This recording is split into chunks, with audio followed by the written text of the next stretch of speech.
Sebelum mulai, minal aidin wal faizin, mohon maaf lahir batin ya.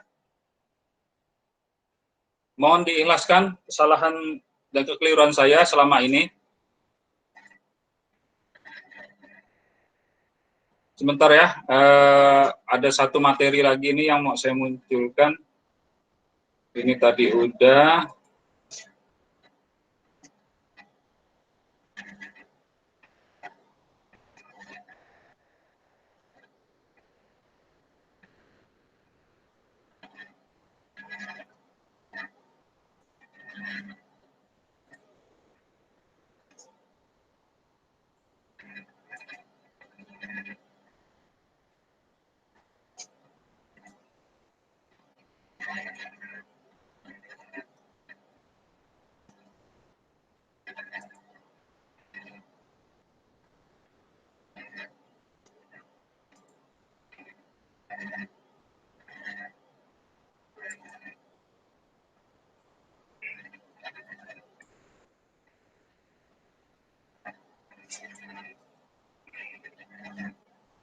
Kelihatan tidak? Kelihatan, Pak. Oke. Ya, pada pertemuan yang lalu kita sudah membahas terkait ini, tetapi ini mengenai metode Thorndike ya. Metode Thorndike dalam menghitung debit lindi.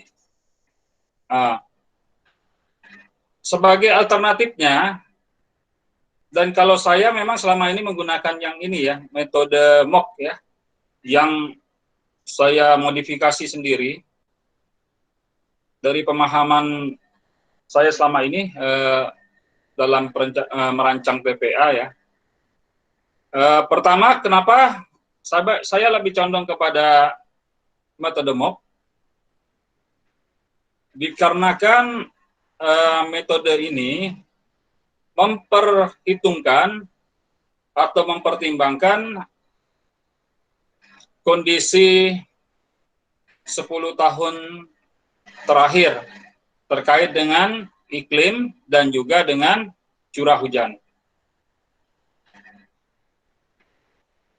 Secara teori kan kalau dalam kaidah statistik, kalau kita mau merencanakan sesuatu untuk jangka waktu 10 tahun ke depan, maka kita membutuhkan data time series 10 tahun sebelumnya. Maka kita dianggap data yang kita gunakan untuk memprediksi kondisi ke depan itu biasnya itu akan bisa ditekan atau biasnya akan diturunkan. Artinya gini, kalau kita misalnya menggunakan data, kita mau merancang TPA lah, saya langsung sebutkan TPA ya, tapi berlaku umum sebenarnya bagi perencanaan apapun gitu ya, yang menggunakan data sekunder. Kalau kita bangunannya mau kita rencanakan berapa tahun penggunaan, misalnya 20 tahun, maka sebenarnya idealnya data yang kita butuhkan itu adalah 20 tahun ke belakang. Jadi nanti kalau kita melakukan prediksi menggunakan persamaan yang dihasilkan dari data-data itu kita akan temukan kalau kita misalnya kita kaji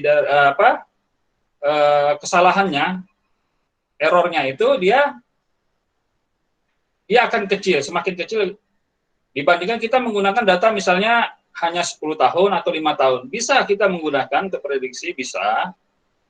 Kalau memang bisa diusahakan ini 20 tahun ke belakang untuk memprediksi 20 tahun ke depan, itu adalah yang terbaik.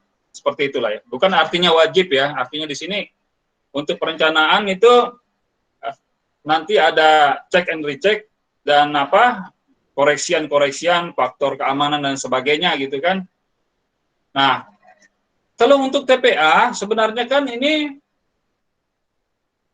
dari segi kebijakan itu umur TPA itu minimal 20 tahun. Kalau dulu kebijakannya minimal 7 tahun. Makanya sering dulu teman-teman merancang TPA itu untuk 10 tahun, umur penggunaan 10 tahun. Tetapi kebijakan yang terakhir itu 20 tahun umur penggunaan TPA. Ya. Jadi dalam materi MOOC ini sebenarnya materinya cukup banyak. Ini biasanya saya memberikannya ini 2 pertemuan. Jadi saya anggap ini saya padatkan ini untuk 2 pertemuan karena kemarin kita tidak masuk. Ya.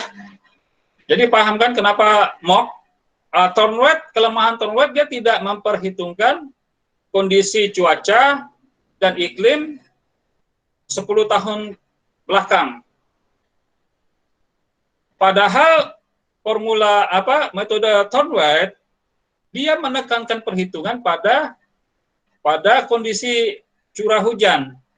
Dia menekankan pada mempertimbangkan atau memperhitungkan aspek curah hujan. Sementara MOOC dia memperhitungkan atau menggunakan data 10 tahun terakhir. Prinsipnya sama, water balance seperti ini ya, seperti yang ini yang sudah saya sampaikan pada pertemuan yang lalu, ya.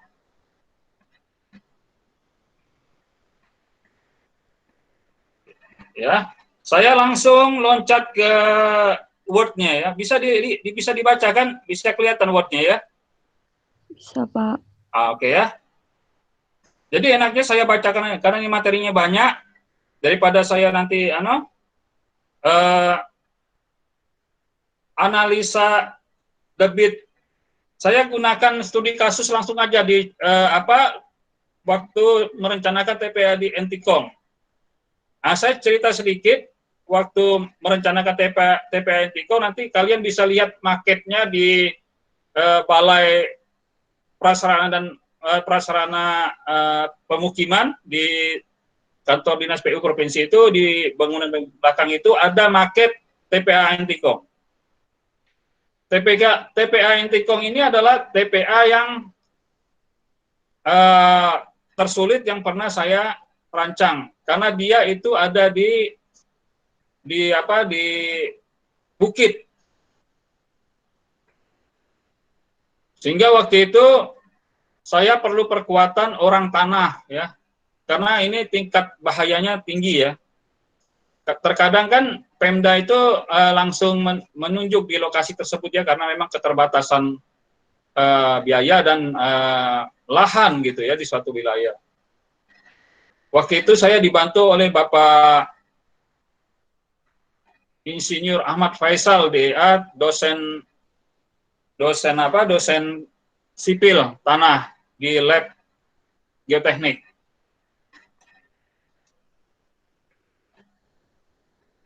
Nah, di dalam metode MOOC ini analisa debit lindinya itu adalah menggunakan analisa debit bulanan dan debit andalan. Jadi urut-urutan itu adalah debit bulanan yang kita analisa, kemudian nanti dari sekian dari 12 bulan itu debit andalannya berapa gitu ya. Ya, jadi seperti itu.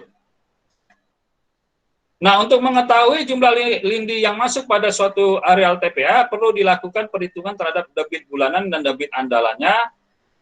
Dalam perencanaan ini, debit bulanan dianalisa dengan cara mengalihragamkan data hujan. Ya, jadi tetap di dalam metode MOOC ini dia mayoritasnya tetap memang yang diperhitungkan adalah mengalihragamkan data hujan menjadi debit. Kalau metode Thornweth sebenarnya kan sama ya. Ya, yang diutamakan adalah debit curah hujan. Kontribusi terbesar lindi itu adalah dari hujan. Dari curah hujan. Hujan yang jatuh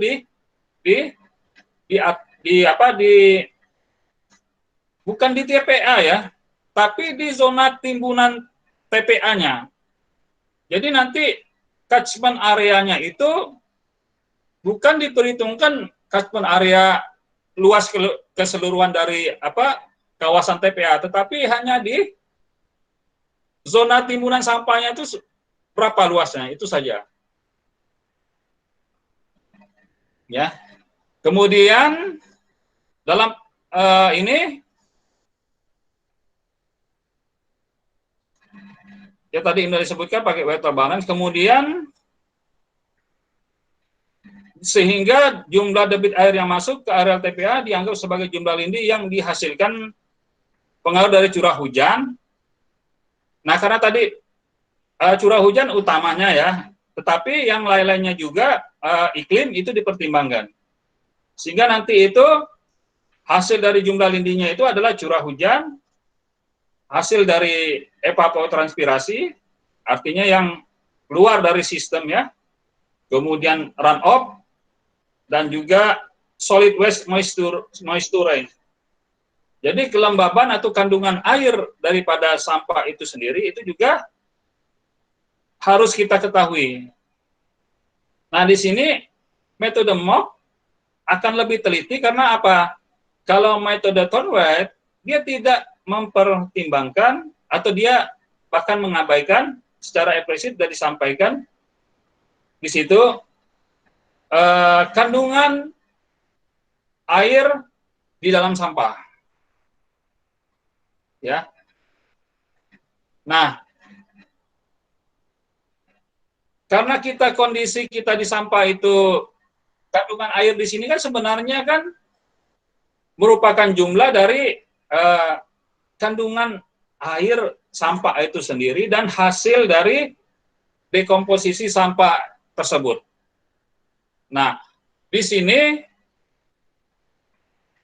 saya sebutkan kelemahan MOOC, dia hanya mempertimbangkan atau memasukkan dalam perhitungan kandungan air sampah dalam kondisi awal. Tidak memperhitungkan kandungan air hasil dekomposisi, karena terlalu sulit. Tetapi bagaimanapun, tetap ini lebih teliti dibandingkan metode Thornwright. Oke? Jelas ya? Kemudian, berarti karena dia memperhitungkan solid waste moisture awal, maka kita harus mengambil sampel sampah yang ada di daerah tersebut untuk kita analisa kandungan airnya, ya.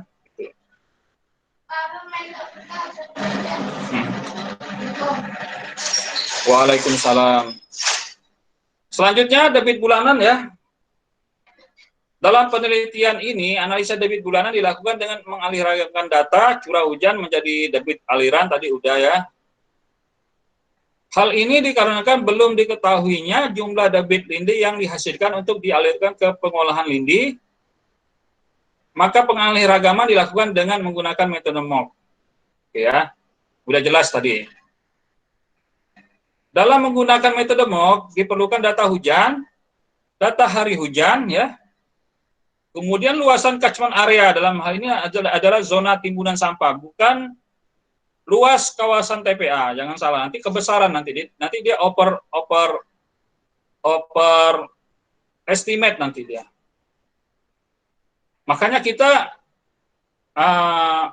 akan menggunakan nanti AutoCAD ya. AutoCAD kan bisa kita menghitung luasan itu kan dengan AutoCAD kan, luasan zona timbunan itu berapa gitu ya.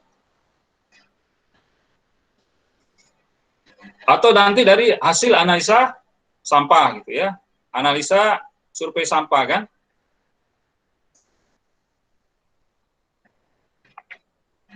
Kemudian besarnya evapotranspirasi ya, evapotranspirasi ya, potensial. Teoritis ya, jadi teoritis, bukan evaporasi aktual ya. Jadi nanti ini evapotranspirasi ada dua, evapotranspirasi potensial itu adalah teoritis, evapotranspirasi aktual ya. Itu hasil data real dari pencatatan di mana di lapangan. Kita butuh cuma evapotranspirasi potensial saja. Oke ya. Dalam perencanaan ini, analisa evapotranspirasi ya dilakukan dengan menggunakan metode Penman. Ya, metode Penman ya. Yang telah dimodifikasi oleh FAO pada tahun 1997.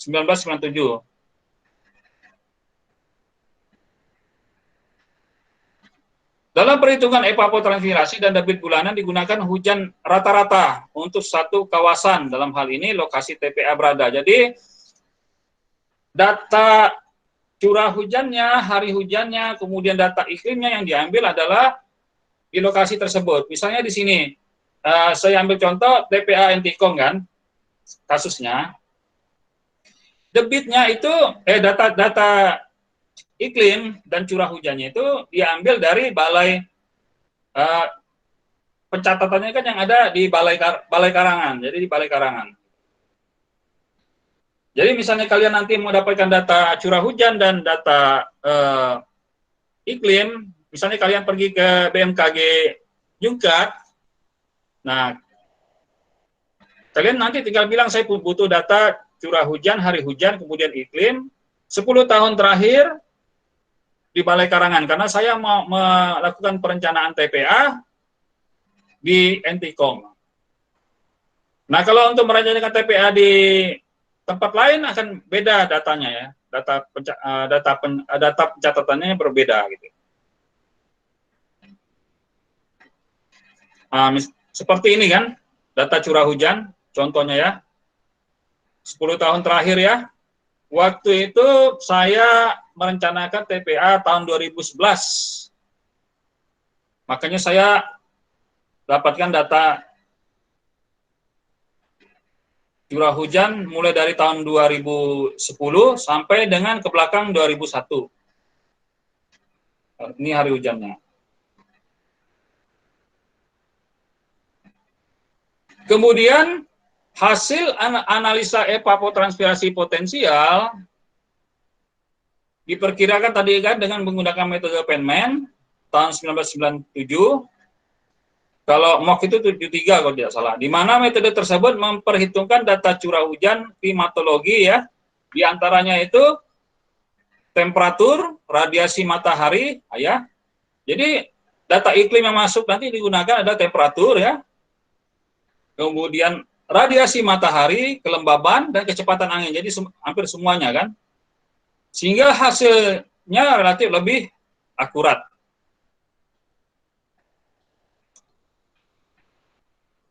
Nah, perhitungan evapotranspirasi potensial dibuat dalam baris per baris.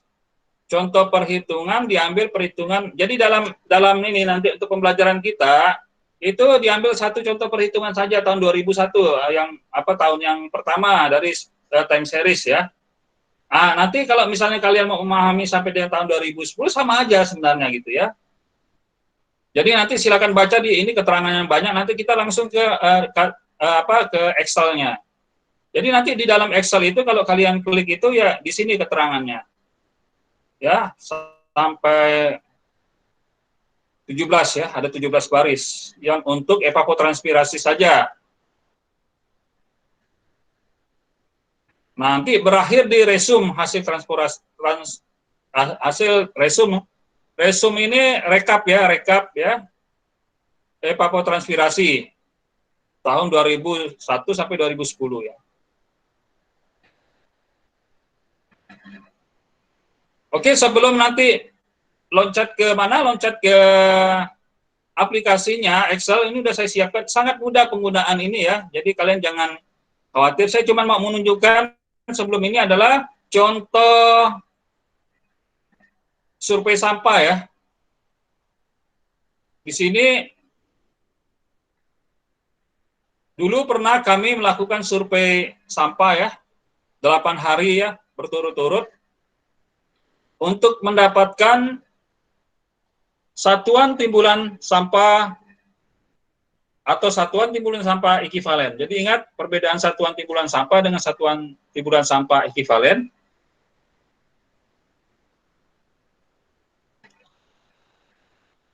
kegunaan daripada informasi satuan timbulan sampah ini adalah kita mau tadi itu memperhitungkan luas lahan yang dibutuhkan itu berapa sih untuk perencanaan misalnya 20 tahun. Nah, ini karena di contoh ini ya, jadi nanti kalian tolong disesuaikan saja pemahamannya, karena waktu perencanaan tahun 2011 ini kebijakannya masih 10 tahun, untuk apa? Untuk umur TPA saya menghitungnya sampai 10 tahun, tapi nanti kalian sesuaikan saja sampai 20 tahun, atau sesuai permintaan atau kebijakan dari pemerintah atau permintaan dari yang ngasih kerja gitu ya, Pemda gitu ya. Jadi kalau misalnya terkait dengan apa? Dengan sampah domestik, rumah tangga, ya basic datanya adalah proyeksi penduduk. Nah, tetapi kalau yang apa? Untuk non domestik, aktivitas non domestik, kita memang baseline-nya kita menggunakan data sekunder, misalnya aktivitas pasar ada berapa di situ kan. Kemudian sekolah ada berapa, kemudian kita proyeksikan ke depan nanti itu ke 10 tahun ke depan atau 20 tahun ke depan itu berapa jumlah sekolah gitu. Nah itu nanti gabungan dari kalau saya itu pada waktu itu belum menemukan rumusnya ya. Saya menggunakan sebagai dasar perhitungannya ada perbandingan misalnya jumlah penduduk sekian, jumlah sekolah TK-nya sekian, jumlah SD-nya sekian, SD-nya SMP, SMA sekian dan seterusnya. Nah, kalau misalnya jumlah penduduk meningkat sekian, maka ya tadi pakai perbandingan itu saja gitu. Tetapi sebenarnya menurut teman saya di perencanaan, mungkin nanti di perencanaan wilayah kota itu dia ada rumusnya. Gitu ya. Nah, seperti itu. Nanti silakan nanti kalian baseline-nya bisa gunakan data sekunder berapa ini, kemudian temukan rumusnya yang terbaik, rumus yang sesuai dengan keilmuan planologi, ya, itu yang terbaik. Tapi kalau misalnya kesulitan, bisa menggunakan pakai perbandingan saja gitu kan. Jadi ini, oke, ini saya close dulu yang untuk apa? Untuk ya ini saya tampilkan saja ya, misalnya seperti ini. Sampah ya, sampah domestik ya penduduk gitu kan. Kemudian yang lainnya itu ada perkantoran kecil, perkantoran sedang, besar, perdagangan, pasar, kemudian toko, kios, warung, dan lain sebagainya. Halo? Masih kedengaran ya? Masih Pak, tapi Pak slide-nya tidak bergerak. Astagfirullahaladzim. Ini muncul nggak? Masih analisa debit lindi dengan metode Oh, tar dulu ya. Berarti yang tadi itu, bentar dulu. Yang tadi itu di stop sharing ya. Kemudian saya panggil lagi yang ini ya.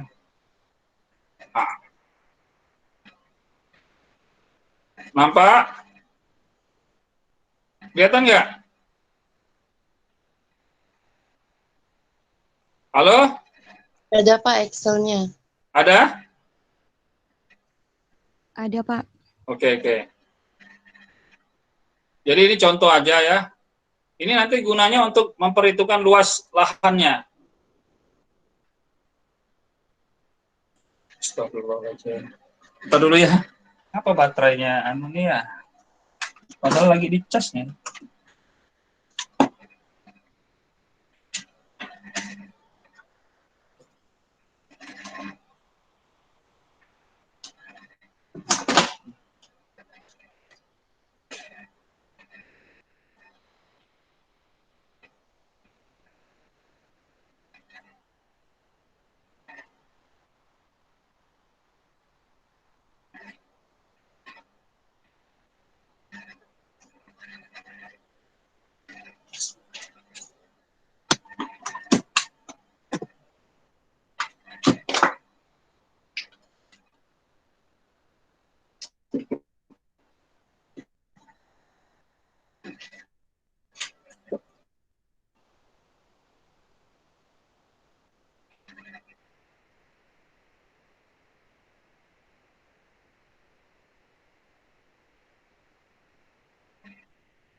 Oke ya, ini contoh saja, sebagai contoh ya.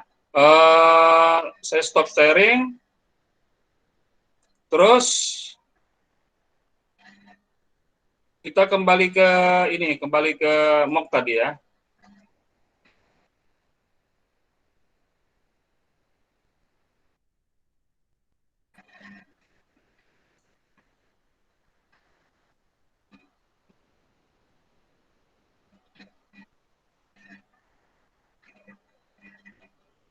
Oke, nunggu sebentar ya.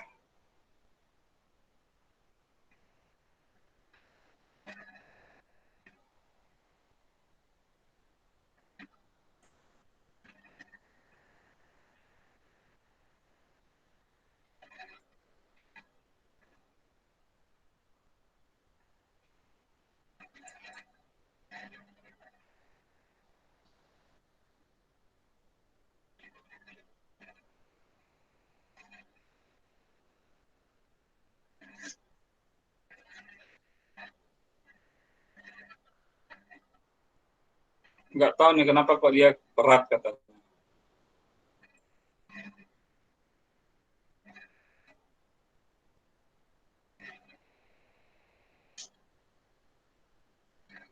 Oke ya.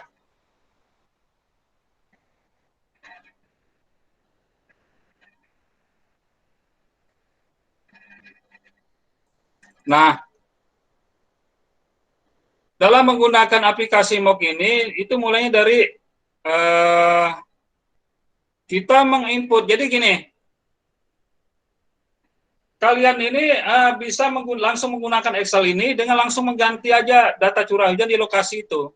Pertama yang dilakukan ini di sheet yang pertama adalah resume curah hujannya. Masukkan saja datanya curah hujannya yang lengkap. Dari bulan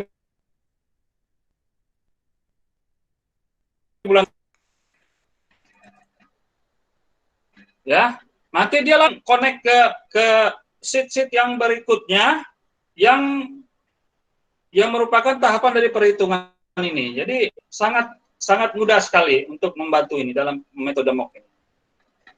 Setelah kalian masukkan itu input data curah hujan dan hari hujan, kalian di sheet yang keduanya masukkan saja data iklimnya. Ya.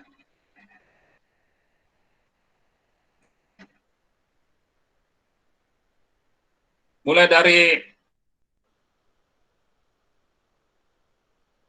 suhu ya, temperatur tadi udah disebutkan. Ini penyinaran data rata-ratanya itu masukkan per tahun dari Desember.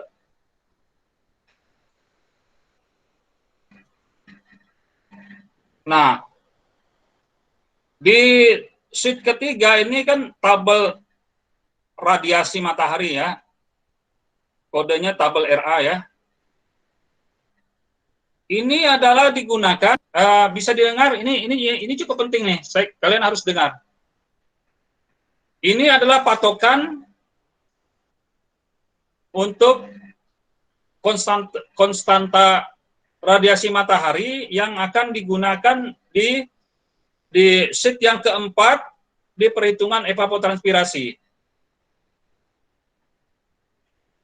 Menggunakan konstantanya itu dari Suwarno tahun 2000 halaman 142.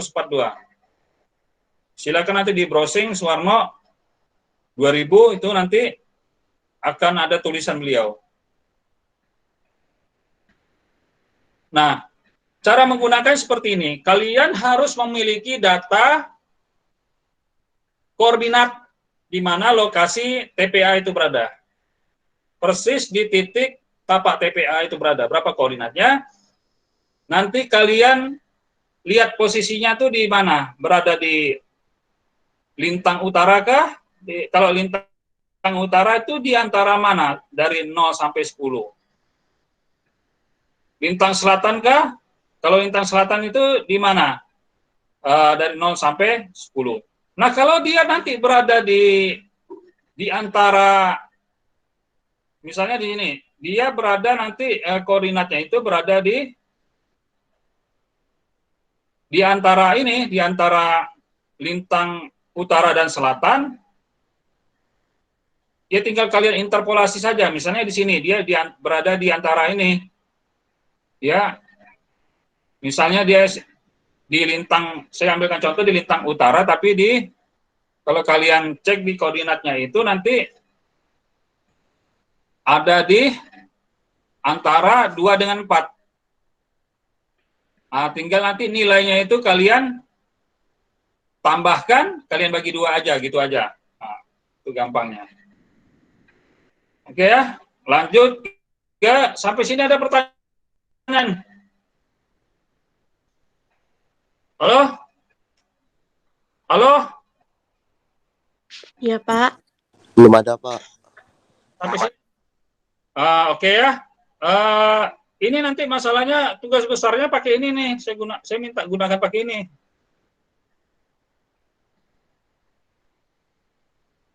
Oke ya, lanjut di perhitungan evapotranspirasinya. Jadi ingat yang water balance tadi ya, gambar water balance-nya. Jadi seperti ini. Ini nanti keterangan yang tadi yang 17 itu kan nanti kalian silakan baca aja ya, yang ini kan. Yang kolom yang kedua itu silakan di narasi yang ada di Word ya, Word ya.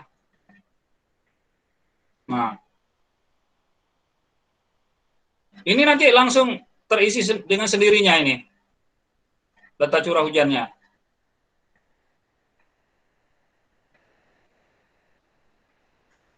Nah, ini yang saya maksudkan posisi lokasi ya, ini 0 derajat 56 menit 21,3 detik lintang utara. Berarti dia ada di utara, kan Antiko kan memang agak ke atas kan, gitu. Nah, ininya nih. Kalau 056 ini kan dia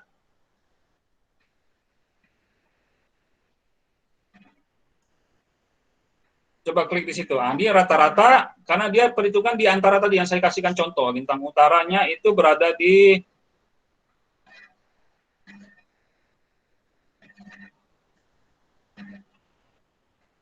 antara 0 dan 1 lah gitu kan, atau di antara 2 dan 4 gitu kan.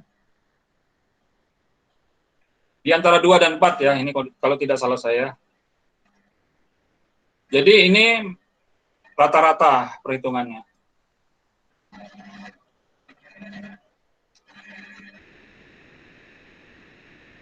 Oke, ini terus saya jelaskan ya, nanti baca aja.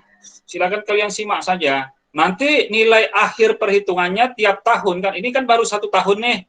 Nah, yang 2001 itu kan yang warna biru ini.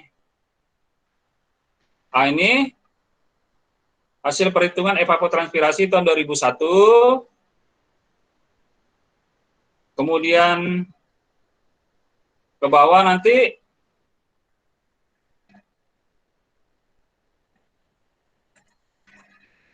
(2002) sampai dengan 2010.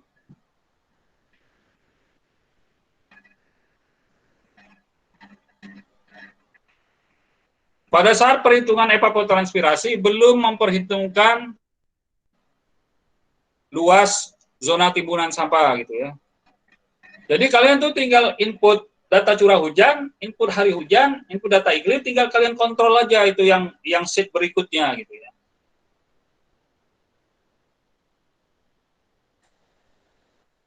Itu sangat mudah.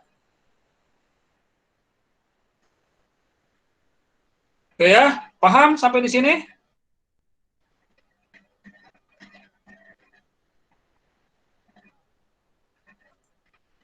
Nah, baru sheet yang 1, 2, 3, 4, 5 ini adalah rekapan dari yang tadi ini yang warna biru ya, hasil dari analisa evapotranspirasi setiap tahunnya ini. Nah, ini. Didapatlah nilai rata-ratanya yang bagian bawah sekali ya, ini.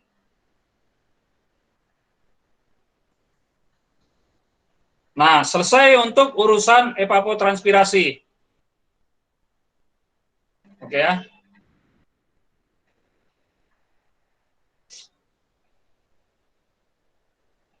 Kita langsung ke sheet yang ke-6, perhitungan debit ya. Untuk perhitungan debit andalan mulai dari perhitungan debit.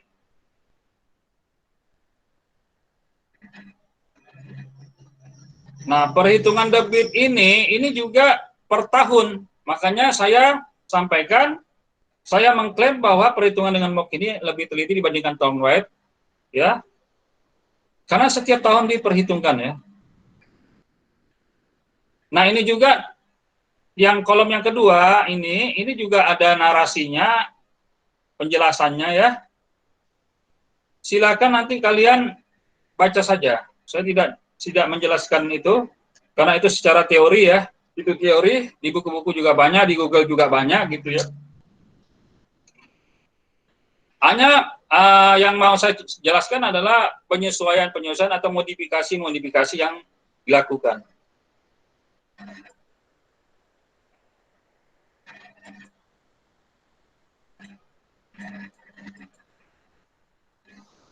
Nah, kalau untuk perhitungan debit ini langkahnya ada 28 langkah, berakhir di langkah ke-28. Nah, stream flow calculated discharge ini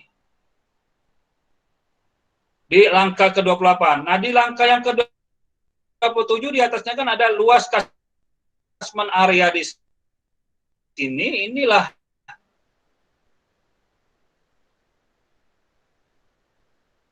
luas catchment-nya Entikong itu 1 hektar. Satuannya adalah meter persegi ya, jangan hektar karena nanti kalian 1 hektar kalian ketik 1 pula, tapi tidak. Ini satuannya meter persegi, ya.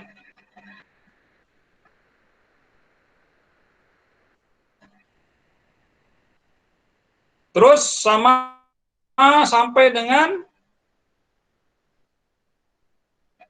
tahun 2010.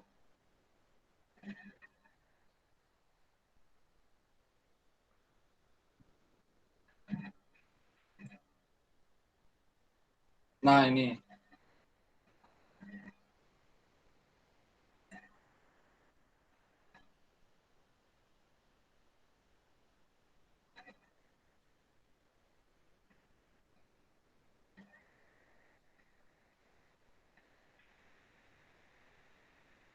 Ini ya yang di tahun 2010 ya.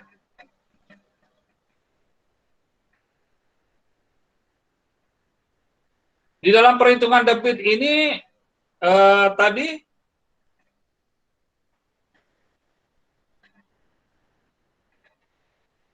perhitungan evaporasi ini masuknya di sini di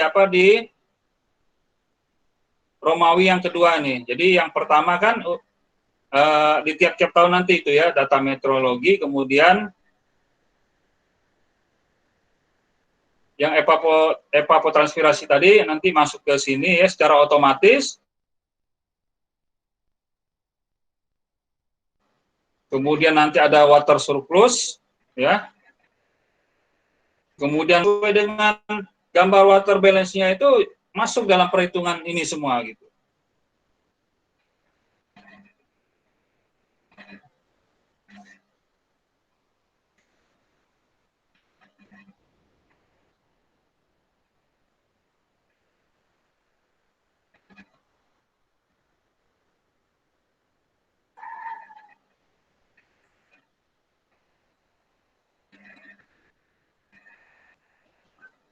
Nah,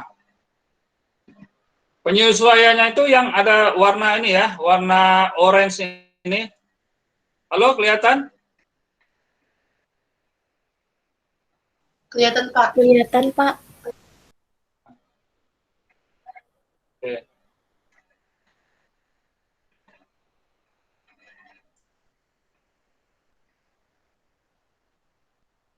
Ini adalah data tadi, data yang ini kan masih saya tulis asumsi, maksudnya adalah di sini adalah data yang diperoleh dari analisa kandungan air di dalam sampah tersebut.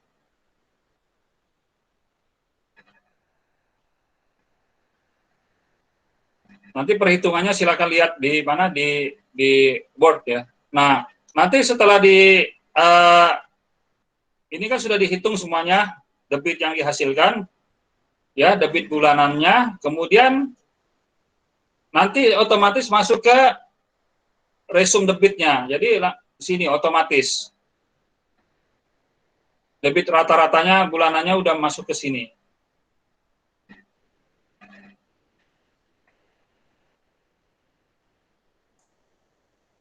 Jadi data yang akan dipakai analisa selanjutnya ini adalah untuk masuk ke sheet yang berikutnya adalah data yang rata-rata ini yang warna biru. Nah, ini baru yang terakhir adalah debit, perhitungan debit andalannya. Ya, debit andalan inilah yang digunakan untuk untuk sebagai debit lindinya gitu. Nah, yang harus kalian perhatikan di dalam sampai di sheet debit andalan ini adalah bahwa di tiap analisa ini, analisa bulan ini kan ada grafik ya, grafik batang seperti ini, itu harus tampilannya itu harus menurun. Kalau dia ada turun naik itu masih harus dilakukan penyesuaian, itu berarti masih ada yang salah. Dia harus turun, menurun itu.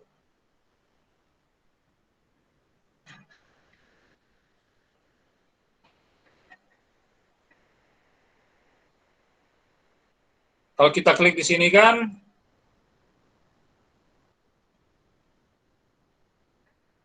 datanya yang ini ya, yang digunakan dalam perhitungan ini. Kalau yang batang turun dari atas yang tertinggi sampai yang terendah ini ya, yang ini debit yang ini ya. Tapi dia connect di kolom 3. Oke ya, jadi nanti dia harus kondisinya seperti itu. Enaknya misalnya kalian nanti cara pengerjaannya itu kalian tulis di samping sini dulu debitnya. Baru nanti kalian input ke sini, yang sini kan masih kosong. Nah, baru dihitung di sini. Kalau yang M per N plus 1 itu kan M itu ini, angka 1 ini, di tiap baris ya, kalau yang ini angka 1, kalau yang ini angka 10 kan, kalau yang ini kan, angka 10 per N plus 1. N plus 1 ini kan jumlah datanya 10 ya, N plus 1. Jadi ini adalah sebagai kontrol ya, kontrol nanti agar supaya ini tampilan grafiknya seperti ini, menurun. Jadi dia connect nanti di debit ini. Oke, sampai sini paham ya? M per N plus 1 itu apa? M-nya ambil di sini kan? N plus 1 itu adalah jumlah ini 10 tahun. Jadi dia 11. Bisa 1 per 11 ini. Oke. Oke ya, lanjut ya. Seperti itu, nanti saya kasih ini ya. Nah, setelah selesai itu nanti dia yang terakhir, sheet yang terakhir adalah resume debit andalan tadi. Jadi yang udah dihitung tadi di resume berdasarkan probabilitasnya itu. Jadi nanti ada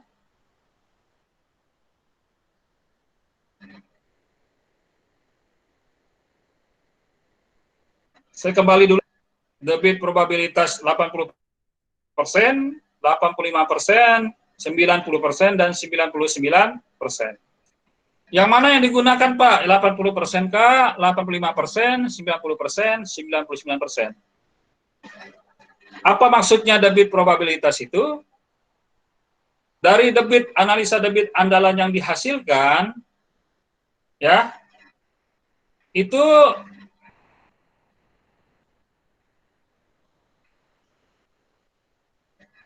seberapa andalnya air lindi itu yang dihasilkan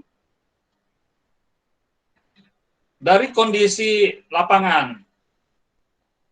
Sebenarnya di sini kalau misalnya debit probabilitas ini adalah mengacu pada penggunaan perhitungan untuk air untuk untuk penggunaan publik. Misalnya gini, nanti silakan cek di di buku-buku kalian kan belajar spam ya. Kalau untuk air minum itu gunakan probabilitas berapa dalam perhitungan MOC, maksudnya gitu. Kalau untuk air bersih berapa, untuk air irigasi berapa, nah itu yang mengacu kepada ini. Nah, sebenarnya yang untuk perhitungan air lindi itu belum masuk atau tidak ada penjelasannya di buku sumber daya air. Tapi kita menggunakan analogi begini. Jadi silakan nanti disimak. Kalau dia TPA-nya itu memang betul-betul didesain sesuai dengan standar nasional Indonesia menggunakan lapisan kedap air, maka kita boleh katakan, boleh kita asumsikan bahwa sebagian besar debit itu akan menjadi debit lindi. Maksudnya sebagian pengaliragaman curah hujan yang jatuh di dalam lindi tersebut yang dengan lapisan kedap air itu tidak ada, maka akan sangat sedikit sekali yang tidak menjadi lindi.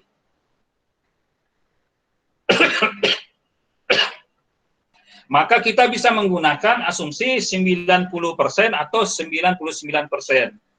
Gitu ya. Jadi katakanlah di sini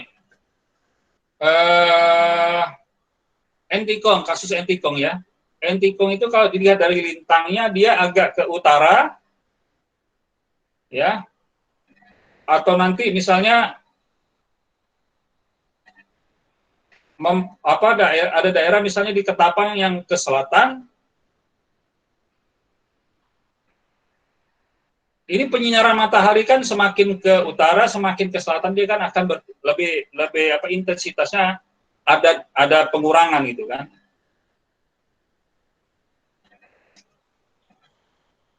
Maka kita boleh asumsi menggunakan 90% atau 85%. Tapi misalnya kita merancang misalnya di Kuburaya di sini atau di Pontianak, itu kan yang mendekati garis khatulistiwa, ekuator, itu lebih tinggi lagi penyinaran. Artinya penguapannya pasti akan lebih tinggi ya. Ini secara professional judgment kita memilih mana yang Artinya begini, dari 80% probabilitas sampai dengan 99% itu, kalau berdasarkan pengalaman saya untuk TPA, itu pertimbangannya itu ada di 85%, 90%, dan 99%. Hanya yang mana dari ketiga itu, kita pertimbangkan lagi posisi daripada TPA. Kalau Pontianak, atau yang dekat dengan di garis khatulistiwa itu ya, mungkin semakin kuat radiasinya, maka dia mungkin digunakan yang 85% ya, karena mungkin semakin kuat. Tetapi kalau seperti di Entikong, yang mungkin agak jauh dari ekuator itu ya 90%. Mungkin kalau Sintang, Putus Ibau mungkin lagi. Tapi dilihat lagi kalau dia di sekitar lokasi tersebut hutan, atau lokasi tersebut malah ada tutupan pohonnya banyak, itu juga masuk dalam pertimbangan bisa sampai dengan 99%, bukan 90%. Jadi seperti itu. Bisa dipahami ya? Halo? Halo? Bisa. Oke ya. Nah, kita ke resume debit andalannya. Jadi di resume debit andalan ini sudah terkategori atau dikelompokkan debit probabilitas 80%. Ya. Di sini ada keterangannya debit rata-ratanya sekian, kemudian debit maksimumnya sekian. Sama juga 90%, 85%, dan 99%. Katakanlah Anticom kita gunakan yang 90%. Sini ya. Debit rata-ratanya itu adalah 0,00031 meter kubik. Ya.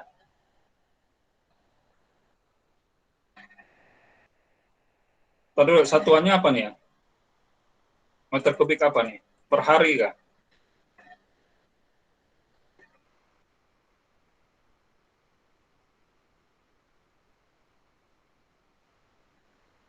Kita lihat di Word-nya, saya lupa nih.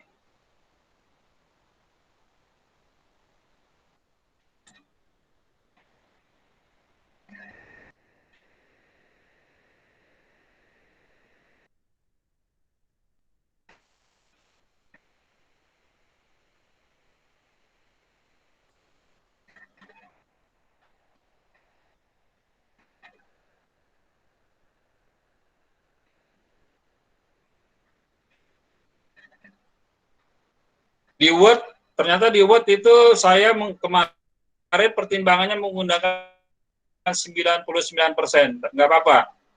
Kan? Ini sebagai contoh kan. Satuannya meter kubik per detik.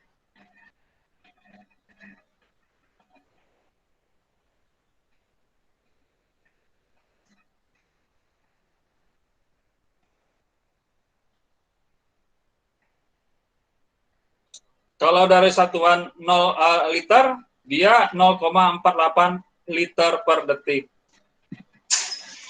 Yang digunakan adalah satuannya meter kubik per detik, karena kita nanti untuk merancang apa? Merancang bangunan instalasi pengolahan lindi.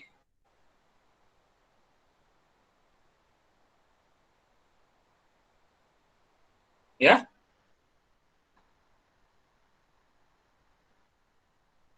Jadi oke, sampai di sini.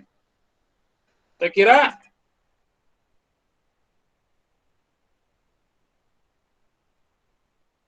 akhir perhitungannya itu nanti di sheet terakhir itu resume debit andalannya gitu. Baru nanti kalian silakan nanti baca di Word-nya ya.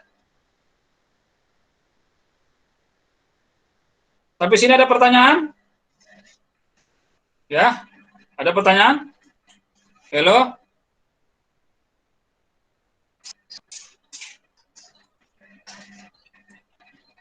Halo? Ada pertanyaan? Belum ada, Pak.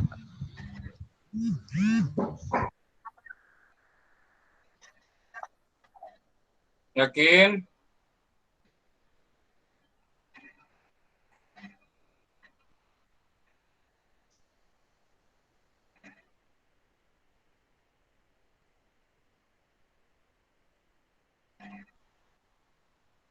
Ya, ini nanti silakan. Ini udah cukup lengkap sih ya.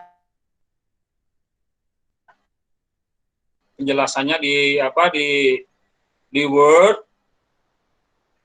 Silakan kalian nanti buka, kalian coba ya. Kemudian nanti ini akan dipakai di boleh?